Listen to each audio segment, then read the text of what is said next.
नमस्कार दोस्तों, हमारे चैनल गीता रसोई में आप सभी का हार्दिक स्वागत है। पेरेंट्स, आज हम छोटे बच्चों पर चौंकना, बच्चे चौंक जाते हैं और रोने लगते हैं, एकदम से ऐसे करके झिझक जाते हैं बच्चे। तो ऐसा बच्चों के साथ क्यों होता है? रात में भी सोते समय बच्चे नींद में होते हैं तो एकदम से चौंक जाते हैं और ऐसे लगेगा कि बच्चा हमारा डर गया है। ऐसा महसूस होता है कि बच्चा रोने बच्चा डर गया है और खूब रोएगा बच्चा और बड़ी देर तक बच्चा चुपता भी नहीं है। तो पेरेंट्स जो होते हैं एकदम से घबरा जाते हैं और घबराने वाली बात भी हो जाती है कि हमारा बच्चा एकदम से ऐसे कैसे सहम सा गया है और एकदम से रोने लगा, एकदम से चिल्लाने लगा। तो पेरेंट्स परेशान हो जाते हैं कि कहीं बच्चे के पेट में या और कहीं दर्द तो नहीं हो रहा है। जो बच्चा होता है, न्यूबॉर्न बेबी होता है, तो वो पहले तो गर्भ में रहता है तो उसको जो गर्भ की ही ध्यान रहती है। जैसे गर्भ में वो लेटा है और वो गर्भ में हाथ वो कर रहा है तो उसको उसी का ध्यान रहता है, वो बंधा बंधा सा रहता है बच्चा।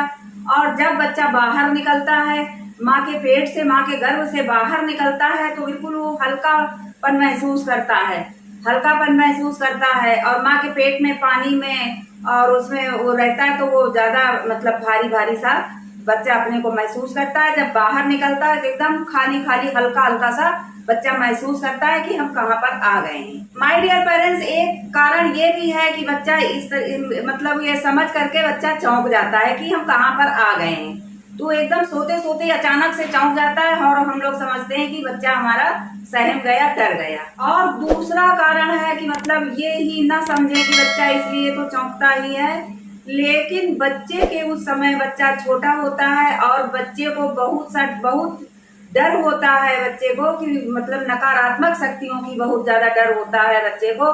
घर में आपके रूम में बिल्ली को नहीं आना चाहिए, इससे भी बच्चे को बहुत खतरा होता है। और बच्चे को ताक करके 1.25 महीना तो बिल्कुल ही बैठना चाहिए और बच्चे के सिरहाने बिल्कुल नंगा नहीं रखना चाहिए बच्चे को कि हम ऐसे लेके आए हैं और ऐसे ही बच्चा हमारा बिस्तर में लेटा हुआ है। उसको साफ सफाई से बच्चे को लिटाएं और साफ सफाई से होकर के रख के चाकू, लोहे की चाकू को आप लोगों ने देखा होगा और नहीं देखा होगा तो सुना होगा कि उसको जब डॉक्टर के पास भी बच्चे को लेके जाते हैं तो चाकू साथ में लेकर के जाते हैं कि बच्चा कहीं हमारी नकारात्मक ऊर्जा में ना आ जाए। तो बच्चे के जन्म के बाद से जब बच्चा घर पे आता है तो उसको ऐसे ही नहीं, आप हॉस्पिटल से भी चाकू लेकर के आते होंगे। बहुत सारे पेरेंट्स जानते होंगे कि हमको ऐसे नंगे हाथ मतलब वो करके नहीं जाना है। बच्चा हमारा अभी बिल्कुल नई पोजीशन में है, न्यू बॉर्न बेबी है, अभी पेट से जन्म लिया है, तो उसमें वहां से ही लोहे की चक्कू और या लोहे का कोई भी चीज मतलब लेकर के वहां से बच्चे के साथ में आते हैं।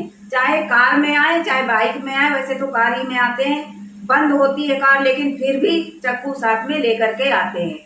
और जब हम बच्चे को घर लेकर के आते हैं तो सबसे पहले बच्चे को लिटाते हैं तो उसके बिस्तर में सिरहाने, यानी बच्चे के गले ना लगे ना बच्चे के सिर में, सिरहाने की तरफ एक चाकू, अच्छी बढ़िया चाकू मतलब लोहे की, पेवर लोहे की होनी चाहिए, तो उसको सिरहाने में रखना चाहिए बच्चे। इससे आपको क्या होगा कि पहली बात तो ये है कि जो नया बच्चा होता है, न्यू बॉर्न बेबी होता है, तो उसमें अलग से स्माइल आती है, बच्चे में भी और बच्चे की माँ में अलग सी स्माइल आती है। तो उस समय माँ को भी बहुत डर रहता है और बच्चे को भी बहुत डर रहता है।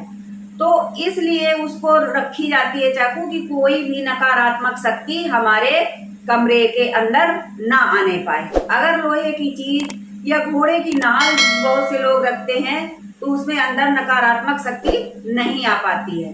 तो इस चीज का आपको बहुत विशेष ध्यान देना है कि कुछ ना कुछ लोहे का लोग पावे में चाकू तो रखते ही रखते हैं, और जो आपके पास पलंग या चारपाई होती है तो उसके पावे के नीचे खुरपी दबा देते हैं लोग। तो माय डियर पेरेंट्स, नकारात्मक शक्ति से अपने बच्चे को भी आपको बचाना है और आपको खुद भी बचना है, इसलिए ये चीजें प्रयोग में लाई जाती हैं। और ये बहुत ही पुराने, ये तो सभी लोग जानते होंगे, और जो नहीं जानते हैं, जो नई माँ बन रही हैं, तो उनके लिए मैं ये बता रही हूँ कि वो जान जाएं और वो ऐसा ही करें, क्योंकि वो ये भी नहीं जान पाती हैं कि बच्चा हमारा रो रहा है किस वजह से रो रहा है, कैसे रो रहा है, तो ये चीजें साथ में जरूर से जरूर रखनी चाहिए। अगर माँ टॉयलेट भी जाती है तो भी चक्कू लेकर के, 2 चक्कू होती हैं, एक बच्चे के परमानेंट सिरहाने रखी रहेगी, और जैसे टॉयलेट जाती है माँ तो 1-1.25 महीना तो उसको बहुत ही ज्यादा बचाव करके रखना।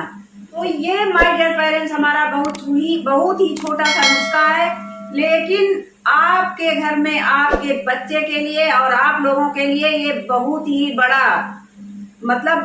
बड़ा असरदार तरीका हमने बताया है कि जो इसके बिना 1.25 महीना लोग चलते नहीं हैं। तो आप इसको ध्यान में दीजिए और ध्यान रख करके ये कार्य कीजिए। आपका बच्चा कभी भी 1.25 महीना तक बीमार नहीं होगा। लोग परेशान हो जाते हैं, लेके तुरंत डॉक्टर के यहाँ भागते हैं और उसका वो जानते नहीं कि हमको क्या करना है। ये तो घर में बूढ़ी सास हो, ये माँ हो उनकी, तो ये चीजें सब बताती हैं।